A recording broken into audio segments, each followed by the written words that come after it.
So viewers, আসসালামু আলাইকুম।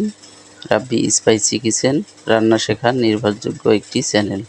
এই চ্যানেলের ভিডিওগুলো যদি আপনাদের ভালো লেগে থাকে তাহলে চ্যানেলটিকে সাবস্ক্রাইব করে ভিডিওগুলো লাইক, কমেন্ট, শেয়ার করে পাশে থাকবেন।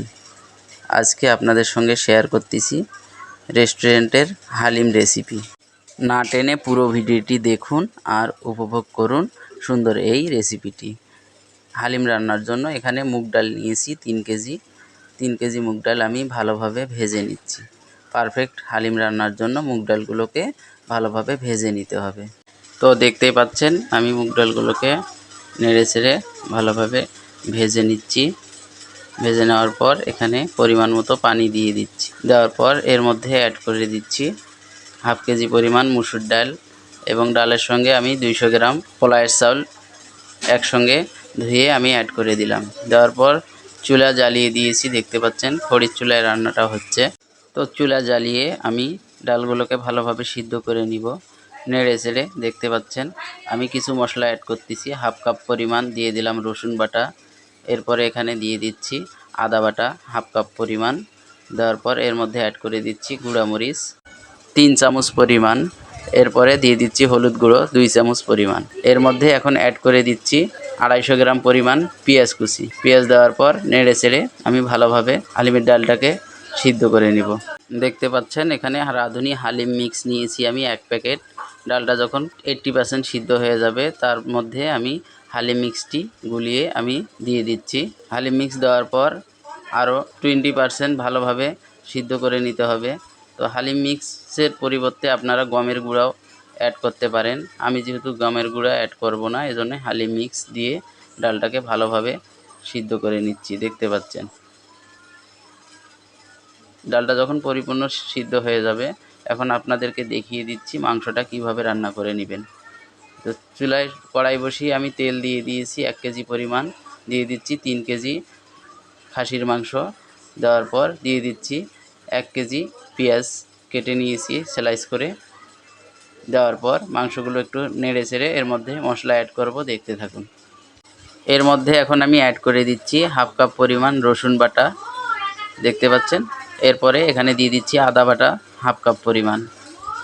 এর মধ্যে এখন দিয়ে দিচ্ছি স্বাদ মতো লবণ, দিয়ে দিচ্ছি গুঁড়ো মরিচ 3 চামচ পরিমাণ এবং হলুদ গুঁড়ো 1 চামচ পরিমাণ। দেওয়ার পর ভালোভাবে মাংসগুলো নেড়ে চেড়ে মিক্স করে নিচ্ছি, দেখতে পাচ্ছেন। নেওয়ার পর এর মধ্যে এখন আমি অ্যাড করে দিব সামান্য পরিমাণ পানি। দেখুন সামান্য পরিমাণ পানি দিয়ে দিয়েছি। দেওয়ার পর এর মধ্যে কিছু গোটা মশলা আমি অ্যাড করে দিব। দেখুন আমি এর মধ্যে এখন অ্যাড করে দিচ্ছি কিছু গোটা মশলা। দারচিনি দিয়েছি সাদা এলাচ এবং কালো এলাচ এবং কালো গোলমরিচ। দেওয়ার পর ভালোভাবে নেড়ে চেড়ে আরও সামান্য পরিমাণ এখানে আমি পানি অ্যাড করে দিয়ে মাংসটাকে আমি ভালোভাবে ভুনা করে নিব। দেখুন এভাবে ভালোভাবে নেড়ে চেড়ে মাংসটাকে ভুনা করে নিতে হবে।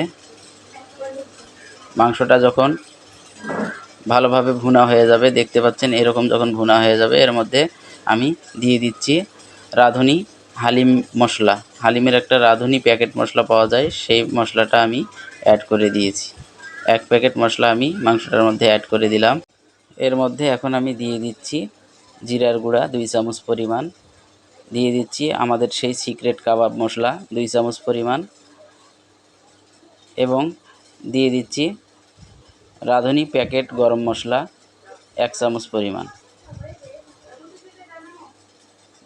দেওয়ার পর ভালোভাবে নেড়ে চেড়ে আমি মাংসটাকে আরও 10 মিনিট রান্না করে নেব। মশলা দেওয়ার পর আরও 10 মিনিট ভালোভাবে মাংসটাকে কষিয়ে নিব। দেখতে থাকুন মাংসটি আমার ভালোভাবে কষিয়ে নেওয়া হয়ে গেছে। দেখুন এরকম যখন হয়ে যাবে এর মধ্যে এখন আমি সিদ্ধ করে রাখা হালিমের ডালগুলো নেড়ে চেড়ে এই মাংসের উপরে ঢেলে দিব। দেখতে পাচ্ছেন আমি এই মাংসের উপরে সিদ্ধ করে রাখা ডালগুলো ঢেলে দিলাম। দেওয়ার পর ভালোভাবে নেড়ে চেড়ে আরও 20 থেকে 25 মিনিট হালিমটাকে আমি ভালোভাবে জাল করে নিব। ভালোভাবে রান্না করে নিতে হবে। দেখতে পাচ্ছেন, দেওয়ার পর এখানে আমি দিয়ে দিলাম খানিকটা টেস্টিং সল্ট, 2 চামচ পরিমাণ টেস্টিং সল্ট আমি অ্যাড করে দিলাম। দেওয়ার পর ভালোভাবে নেড়েচেড়ে রান্না করে নিচ্ছি। দেখতে পাচ্ছেন, হালিমটা যখন এরকম গাঢ় হয়ে যাবে তখন আমি হালিমটাকে নামিয়ে নিব। দেখুন, আমি নামিয়ে নিচ্ছি, পাতিলের মধ্যে ঢেলে দিচ্ছি। হালিমটি আমার রান্না হয়ে গেছে। দেখুন, এখন বাগার দেওয়ার পালা। বাগার দেওয়ার জন্য আমি এখানে তেল নিয়েছি, 500 গ্রাম পরিমাণ তেল নিয়েছি। নেওয়ার পর এখানে দিয়ে দিচ্ছি 1 কাপ পরিমাণ রসুন। হালিমটা শুধু আমি রসুন দিয়ে বাগার দেব। দেখতে পাচ্ছেন, রসুনটাকে আমি ভালোভাবে নেড়েচেড়ে ভাজা ভাজা করে নিব। দেখুন, ভালোভাবে ভাজা ভাজা যখন হয়ে যাবে তখন বাগারটি আমার সম্পূর্ণ হয়ে যাবে। দেখুন, তো এখন বাগারটি আমি দিয়ে দিচ্ছি। দেখতে পাচ্ছেন, হালিমের মধ্যে ঢেলে দিয়ে দিলাম। তো বাগার দেওয়ার পর রেডি হয়ে গেল আজকের রেস্টুরেন্টের হালিম। রেস্টুরেন্টের এই হালিম সহজভাবে আপনাদেরকে দেখিয়ে দিলাম। রেসিপিটি অবশ্যই বাসায় আপনারা ট্রাই করবেন। হালিম অনেক প্রকার হয়ে থাকে, তো আমি এভাবে দেখিয়ে দিলাম। এটা আমাদের রেগুলার তৈরি করা হয়। তো স্পেশাল হালিম এবং মামা হালিম, শাহি হালিম আমি অন্য ভিডিওতে আপনাদের সঙ্গে শেয়ার করব।